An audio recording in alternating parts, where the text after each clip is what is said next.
Y vamos a conversar hoy día con el candidato presidencial de Renovación Nacional, Mario Desbordes. Mario, ¿cómo está? Buenas noches, Fernando. Gracias.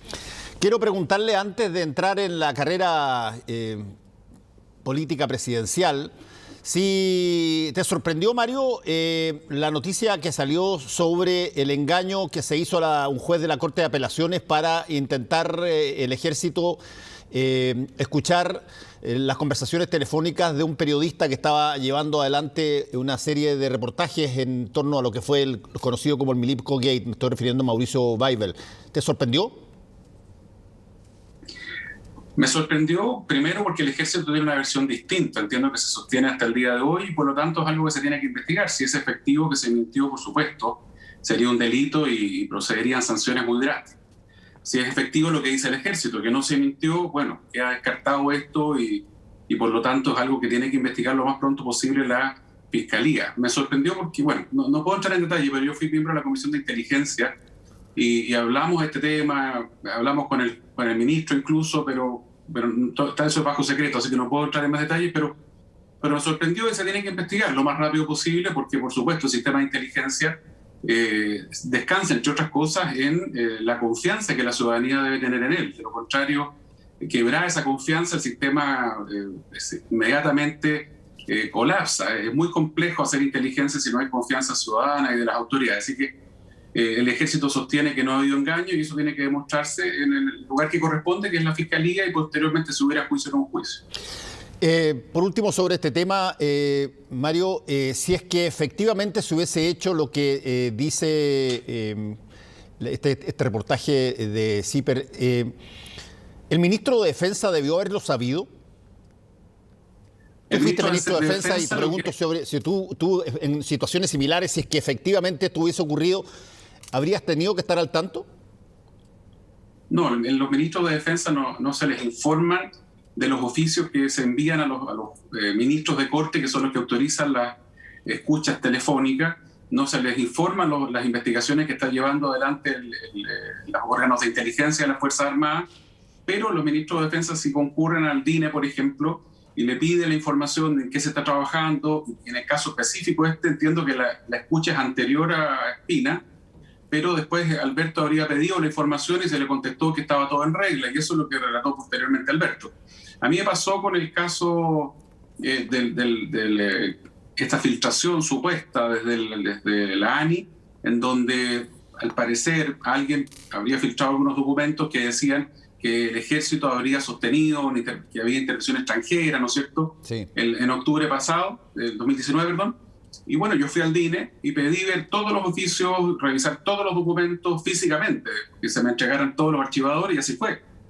Tuvimos horas revisando documento por documento, las actas que se habían entregado a la ANI, una por una. O sea, uno tiene acceso a todo eso. Si uno es ministro de Defensa, por supuesto, tiene acceso a todo eso y no dudo de que Alberto haya hecho esa pega. Por eso me sorprende y por eso es que quedo a la espera de lo que investigue la Fiscalía y lo que concluye la Fiscalía después de verificar versiones, de conversar con el ministro Poblete, que es el ministro de la Corte de Apelaciones, que autorizaba en esa época, después está autorizando el ministro Carroza, o era el ministro Carroza, perdón, ya no está en la Corte, y por lo tanto quedo a la espera de la investigación. Me sorprende, por supuesto.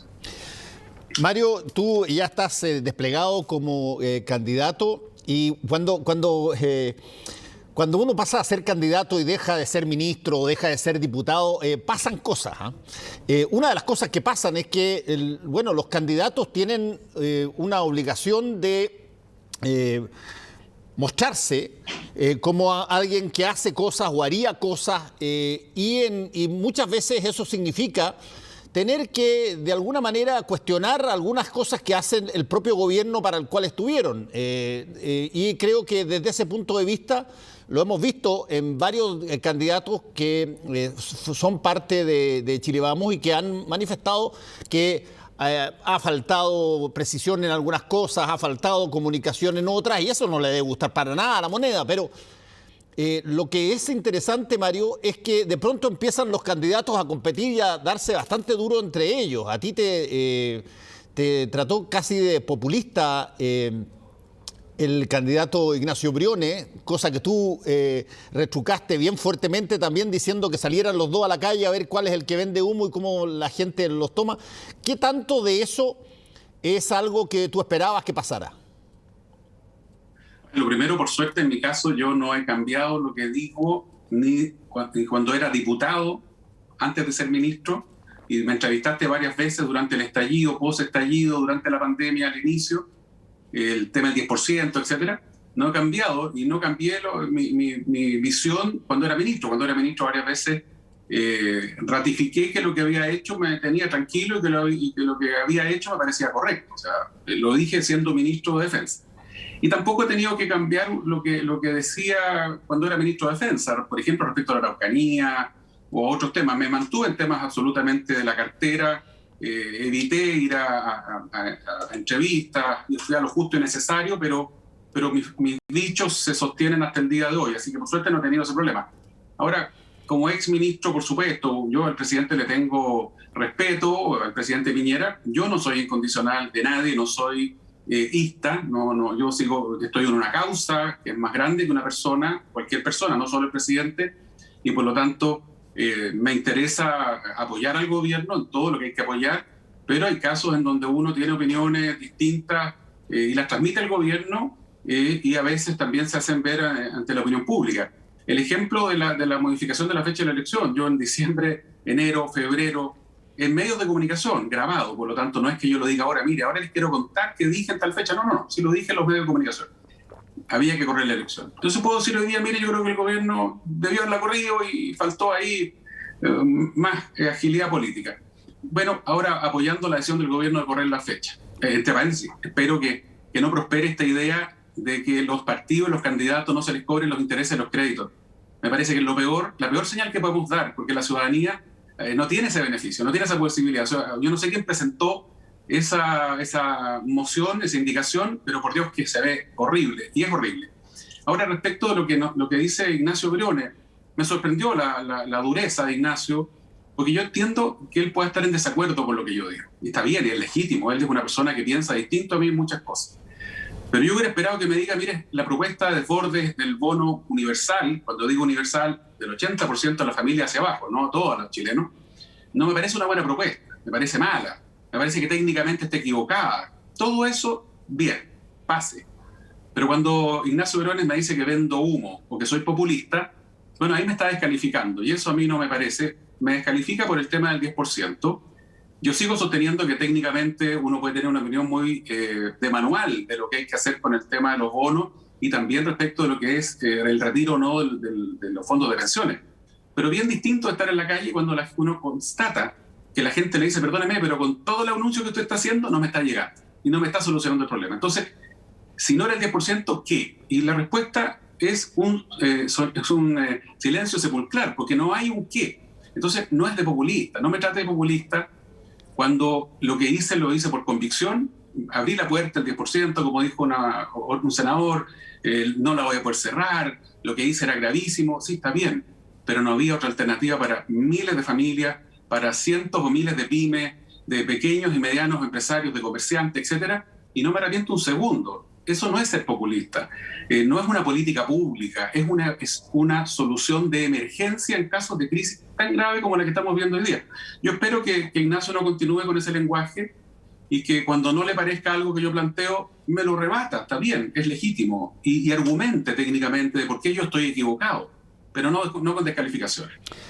Te quiero hacer una pregunta sobre algo que dijo también el ex ministro Briones.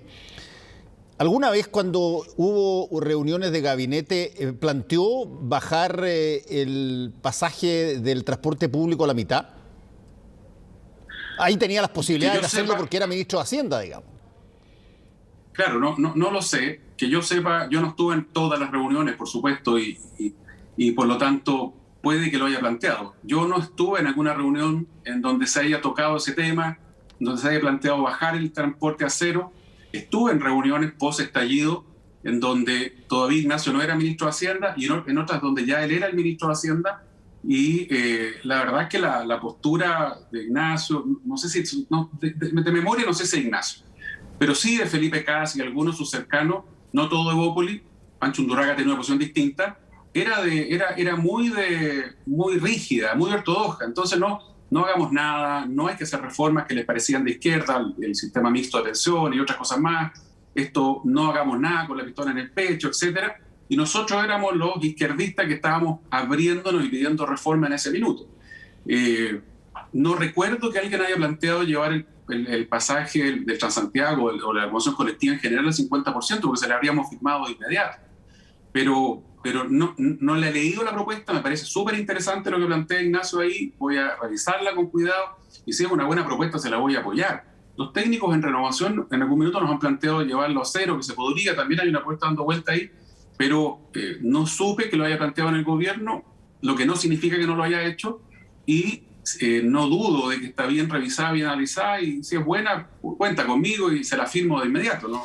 Bueno, estamos una vez más, Mario, en esta situación que ya la vivimos dos veces y la hemos conversado antes, que es, hay una propuesta para un tercer 10% y la alternativa que se ofrece, por lo menos todos dicen, mira, sigue siendo lo suficientemente focalizada como para que no le llegue a nadie, y si es que se equivoca en la focalización van a perjudicarse más los que necesitan que los que no necesitan, y por lo tanto las posibilidades de que nuevamente, incluso en Chile Vamos, varios parlamentarios han dicho que estarían dispuestos a votar a favor si es que no hay una situación alternativa seria y que tenga algún tipo de sustancia. Bueno, en una de esas se vuelve a una tercera discusión sobre este 10% de las AFP, y eso, bueno, es algo ya que cuando tú 3 veces tienes que enfrentar el mismo problema y no tienes una alternativa distinta a lo que hiciste las veces anteriores, ¿cómo esperas que el resultado sea diferente? Bueno, por supuesto que si las alternativas son similares, el resultado va a ser similar. Yo creo sí que y valoro el esfuerzo mayor que se está haciendo ahora, valoro el trabajo de Rodrigo Cerda, ministro de Hacienda, y no es que no valore el de Ignacio, me refiero que lo que se planteó ahora, Rodrigo Cerda, la ministra Rubilar, y por supuesto autorizado por el presidente, hoy día se plantea un bono de 500.000 pesos para hogares que tengan ingresos de 1,5 millones para abajo. O sea, se subió la puntería de manera importante. Bajo los 408.000 pesos, ni siquiera tienen que dar una explicación ni solicitarlo, les va a llegar igual. También es un avance grande. Pero con todo, mira, recorrí varias comunas de la quinta región, de la región de Ñuble, de la región del Biobío, ninguna comuna en cuarentena, por si acaso, no ha estado en ninguna comuna en cuarentena porque no corresponde, pero sí comunas fase 2 o 3 en ese minuto, en donde mucho comerciante, mucha pyme, muchas personas me decían, mire, no me llega, no me va a llegar, porque soy pensionado, no me va a llegar, porque tengo esta condición, no me va a llegar, porque me está pidiendo acreditar una disminución de empleo y me está comparando con un mes malo. ¿Por qué no me compara con agosto de 2019? Antes de que empezara, ¿cierto?, el declive de la economía. Me está comparando con enero y febrero del año pasado, que fueron muy malos. Entonces, bueno, hay muchas personas que con fundamento me dicen, mire, no me alcanza, no me llega, y por lo tanto yo le pido a usted, deme una solución. Y por eso yo he dicho, no me voy a cerrar al tercer 10%, pues sería un error. Por supuesto aquí conviven, y lo mismo que en las cuarentenas, conviven dos almas. Una que es muy ortodoxa, que nos dice que todo esto es populismo. Gente de la Fundación Jaime Guzmán me trató de populista en una entrevista, por supuesto, porque para ellos está el manual de cortapalos y de hoy no se puede mover nunca, ¿ya? No se va a mover jamás. Yo creo que ni Friedman sería tan rígido hoy día, dicho sea de paso, 30 años después, 40 años después, sería bastante más flexible. Entonces, van a seguir insistiendo que esto es populismo, que esto es malo, que todo, pero la pregunta del millón, como bien dices tú, Fernando, ¿cuál es la alternativa? Si ya la vez pasada constatamos que no había alternativa. Dicho sea de paso, el ministro Briones firmó el anterior 10%, y por lo tanto se constató en ese minuto que era una medida que era imposible de evitar, porque además evidentemente no había alternativa suficiente. Si los recursos fiscales son finitos, son limitados, yo creo que no hemos usado toda la capacidad fiscal, dicho sea de paso, para enfrentar esta crisis. Yo creo que hay margen y hay mayor capacidad fiscal de la que se ha usado hasta ahora, pero asumiendo que no hay más capacidad fiscal. Entonces no tengo derecho a negarme a una alternativa que no tiene costo fiscal y que soluciona problemas de personas o de pymes que no están siendo solucionados con la batería que entregó el gobierno. Hoy día nos enteramos de un dato adicional. Hay un porcentaje importante de retiro del 10% que fue ahorro. Eso nos dice el Banco Central hoy día. Entonces, esto de demonizar el retiro del fondo, por supuesto, no es el ideal, pero cuando lo planteamos el 10%, cuando me sumé a fue después de conversar con la gente de la Embajada de Australia, país en el que se está haciendo esto mismo. Y convengamos que Australia no es precisamente una república socialista. Sí, Mario. Bueno, estamos en esa una vez más, y tú dijiste una cosa bien interesante ahí, que el segundo retiro del 10% fue un retiro del 10% que propuso el gobierno, y lo propuso incluso con el ministro Briones ahí. Y para todos los efectos prácticos, y voy a hacerlo caricaturescamente para que se entienda bien, ese fue considerado el 10% de retiro bueno, mientras el otro era el 10% de retiro malo. Ajá. Y la gente, que es su plata la que está recibiendo, bueno, no entiende por qué no hay alguna alternativa, si es que hay intención de parar un tercer 10%, que efectivamente corresponda más o menos a lo que podría estar recibiendo. Se habla de una renta básica universal temporal de 500 o 600 mil pesos. ¿Qué te parece a ti eso? Es una buena alternativa, por supuesto, en la medida que el universal signifique que llegue al 80% de los hogares. Por supuesto, no al 100%. A mí no, a empresarios no, grandes empresarios no. Pero el 80% de los hogares sí. De ahí para abajo, cuando empezamos a decir que el 80, del 40, del 30, del 20, del 10, del 5, y empezamos a poner muchos requisitos que finalmente no lo cumple mucha gente, por ejemplo, los pensionados. Un pensionado me dicen, es que no le ha bajado el ingreso, ¿por qué le voy a dar un bono? Pero los gastos le han subido una enormidad. Me abordaron en el mercado de Chillán, en el mercado abierto, hasta el techado y el otro. No te exagero, Fernando, 15, 16 personas que me dicen, yo soy pensionado y no me van a dar nada. Y me dicen que no ha disminuido mi ingreso, pero los gastos me aumentaron una enormidad. O sea, ¿qué quieres? Yo estoy gastando mucho más porque subieron las cosas, porque estoy comprando, qué sé yo, mascarilla, alcohol gel y otras cosas que no estaban. Ya me gastaba todo en medicamentos, ahora imagínense. Entonces, mucha gente que está quedando fuera. Cuando uno propone estas cosas, por supuesto, y como uno no tiene el pedigrí ni los títulos, es populista. Pero cuando la presidenta de la Asociación de AFP plantea una alternativa que nosotros le pusimos sobre la mesa al gobierno, nos dijeron que era una responsabilidad, que es que las personas que tienen una densidad baja, por lo tanto tienen una cantidad de ahorros limitada a cierta edad ya, una mujer a los 50, 53, un hombre a los 58, 60, y le quedan 5, 6 millones, 7 millones de pesos, lo lleva derecho a una pensión de 10 mil pesos, 20 mil pesos máximo. La presidenta de la Asociación de AFP es muy osada, me gustó mucho la posición de la presidenta, de la nueva presidenta, muy flexible. Ella dice, entréguele la plata a esa persona, está desesperada, pásale la plata.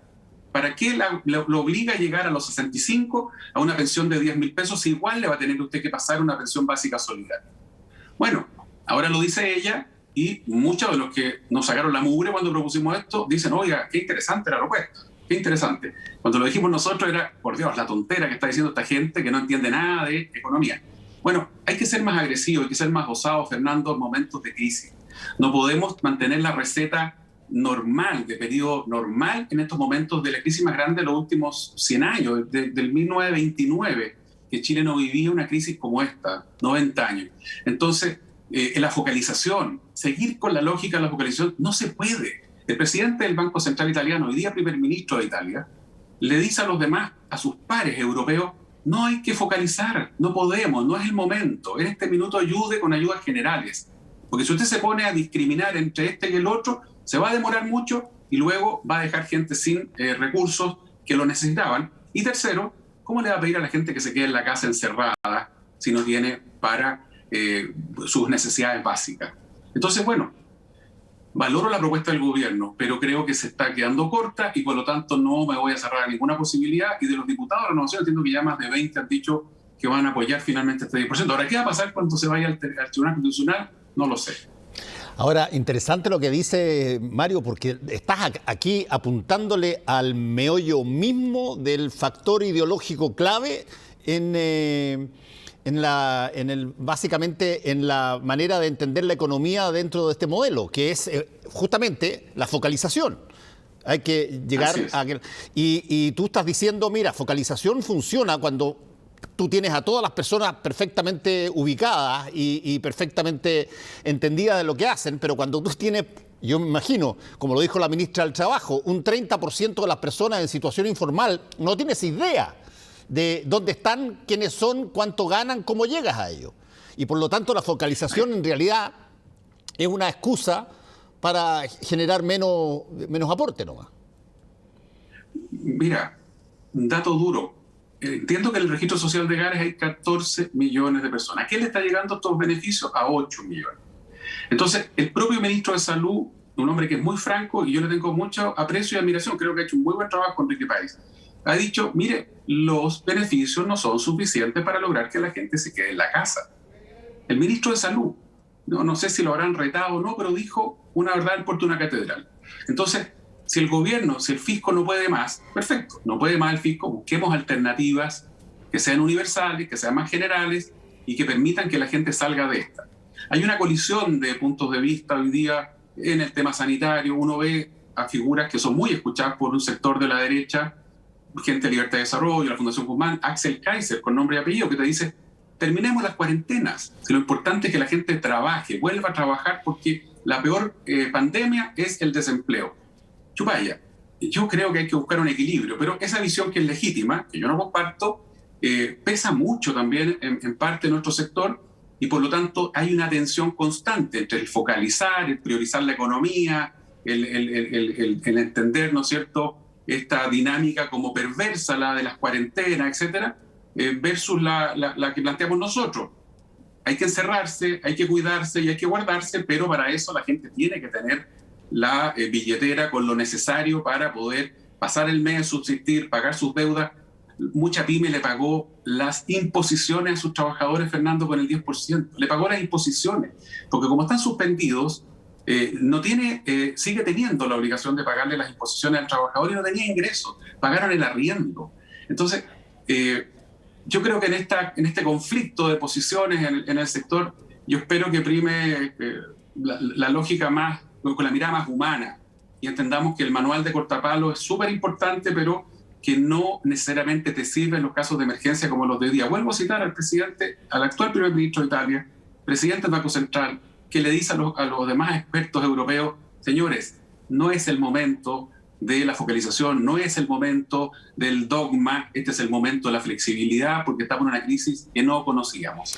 Y ahora, tú que ahora estás constantemente recorriendo el país en carácter de candidato, Mario, ¿qué te parece, cómo ve las personas lo que ha sido el enfrentamiento de la pandemia en el último tiempo? Estamos hoy día en una situación altísima de casos y sin embargo tuvimos vacaciones prácticamente casi normales, 5 millones de permisos para la ciudadanía cuando se confinaron varias comunas, casi un 60 o 70% del país. Ahora está mucho más concentrado eso, mucho más cerrado, pero ¿cuál es la impresión que te has llevado tú de cómo la gente valora y evalúa lo que ha sido el enfrentamiento de la pandemia?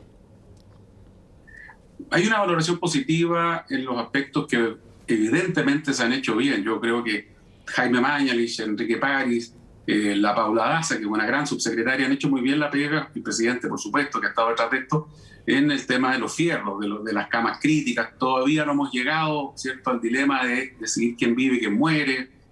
La vacuna, no hay duda que es un proceso ejemplar, pero es evidente que también ha habido señales complejas. Esta apertura total a la frontera aérea, en el momento en que tenemos cerrada la frontera terrestre, uno se pregunta, ¿es más contagioso la persona que llega en bus CATA desde Argentina o desde Paraguay o Brasil que el que llega en aerolínea Argentina o en LAN? Yo creo que el nivel de contagio es el mismo. Entonces, mucha gente, mira, por debajo te lo dicen, reconocen las agencias de turismo que hubo una explosión de salida del país hace un mes atrás. Mucha gente, y basta mirar los Instagram de las personas para darse cuenta de cuánta gente salió de vacaciones, se fue al Caribe, aprovecharon los mejores precios, todo lo que tú quieras. pero era el momento, el país podía permitirse ese lujo. Mucha gente que está en la calle te dice, mire, yo salgo porque necesito parar la olla, o sea, si no salgo no como. Pero otra que te dice con razón, ¿por qué me voy a quedar yo en la casa si veo que está saliendo el 70% de la gente? Como lo dijo el doctor Pari hoy día. ¿Cuántos millones de permisos esta semana? ¿2,5 millones? ¿Cuántas empresas esenciales hay? Y en las empresas esenciales, todos los trabajadores son esenciales, el contador, la persona de recursos humanos, son todos esenciales. ¿Todos los servicios públicos tienen que estar a tope trabajando en este minuto? Por supuesto que no, pero la decisión ha sido distinta y ahí creo que nos hemos equivocado, y nos hemos equivocado rotundamente, porque tenemos demasiadas señales de normalidad que por supuesto que la ciudadanía las interpreta y actúa en consecuencia. ¿Qué pasó con hoy día? Hoy día, estamos a día miércoles, con los lugares donde se vende pescado y marisco. Estaban llenos. ¿Qué va a pasar mañana? ¿Qué va a pasar el viernes? Van a estar repletos, Fernando. Te lo anticipo. Entonces, por supuesto, con señales contradictorias, la gente, alguna, sin ninguna mala intención, te dice, ¿por qué me voy a quedar yo encerrado si veo que el otro está saliendo? Hay otros que dicen, yo voy a salir igual porque estoy viendo que la cuestión está relativamente bien. Vamos a estar en una semana más con 8.000 contagios probablemente. Esto es gravísimo. Entonces yo por eso he señalado también hace un mes que vengo diciendo, hay que apretar más. Bueno, pero para apretar hay que ayudar también al que se va a quedar encerrado y no va a poder producir, ¿cierto? Es fundamental eso. Por último, Mario, tú has hecho una especie de tándem con Joaquín Lavín que causó bastante escozor en un momento dado porque él tuvo esta idea de poder sacar ayuda del seguro de desempleo y ¿eso quedó en algo? ¿Pasó algo con eso fuera de haberte manifestado atento a poder estudiarlo y después recibir una serie de cachuchazos por todos lados? Lo que pasó es que, a ver, con Joaquín conversamos, yo tengo propuestas que son bonos, que son ingreso universal, que son mejorar el IFE, no ponerle este requisito, ¿no es cierto?, de que tienes que estar 15 días en fase 1, 13 en fase 2, 10 en no sé qué, terminar con todos esos requisitos que no los entiendo mucho, que el Banco Estado puede prorrogar solo 3 meses. Y después, entonces, ¿qué le pedimos a la banca privada si el Banco Estado solo prorroga 3 meses, por ejemplo? Y por otro lado, como eso no va a ser suficiente, hay que buscar una salida más general, más amplia. Y el gobierno nos dice no al 10%. ¿Cuál alternativa hay? La que plantea Joaquín con cargo al seguro de cesantía. Por supuesto que tampoco es el ideal, porque la gente va a consumir un seguro que probablemente si la cesantía no afloja va a necesitar en 6 o 7 meses más de nuevo. Entonces, lo que hicimos fue poner a trabajar a los equipos. Germán Vera, que es uno de los economistas que está ayudándome, está trabajando con los equipos de Joaquín, pero ya desde el Ejecutivo nos han dicho que no hay viabilidad en eso. Yo no voy a patrocinar un proyecto que sea inconstitucional, nunca he firmado un proyecto inconstitucional.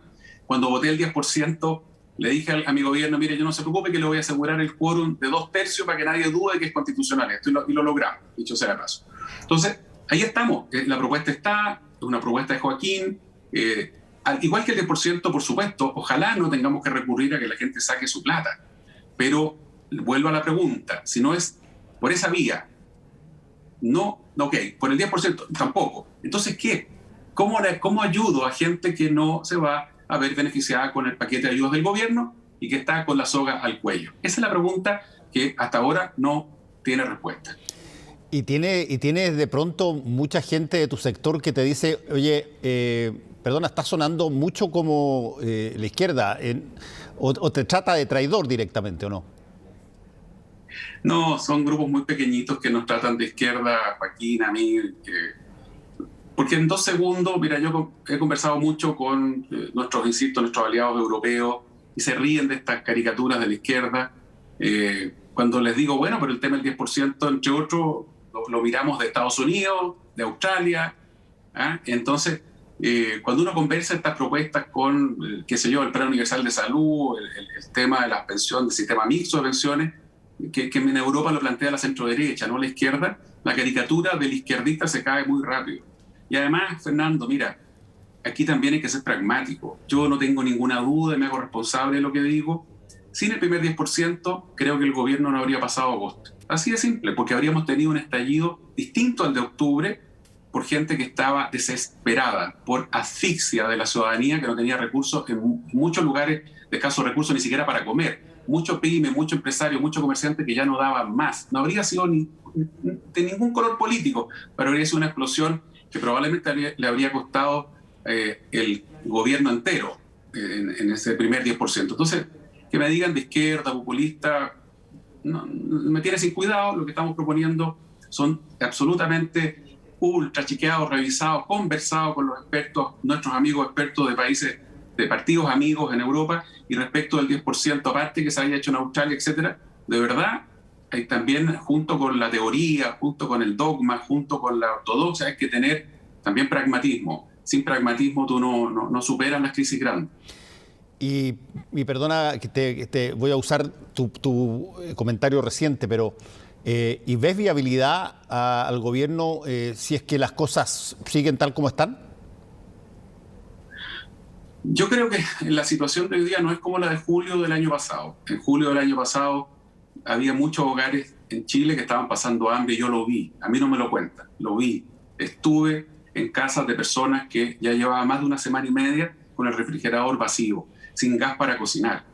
Hoy día la situación no está tan crítica, pero si se pone tan crítica como esa, se torna tan crítica, por supuesto, para una sociedad en general, no solo para un gobierno, es una situación muy explosiva, muy compleja. Por eso hay que ir con ayudas a la ciudadanía urgente, porque esta pandemia nos obliga a encerrarnos, y al obligar, ¿no es cierto?, a que nos encerremos, dejamos de producir, dejamos de tener ingresos, etcétera, etcétera, etcétera. Entonces hagamos ayudas más amplias y, por lo tanto, no veo la situación como la de julio del año pasado, pero si no tomamos las medidas que correspondan, capaz que lleguemos a una situación tan crítica como en esa época. Mario Desbordes, muchas gracias por haber estado con nosotros aquí en Última Mirada. Que te vaya muy bien. Muchas gracias, Fernando. Buenas noches.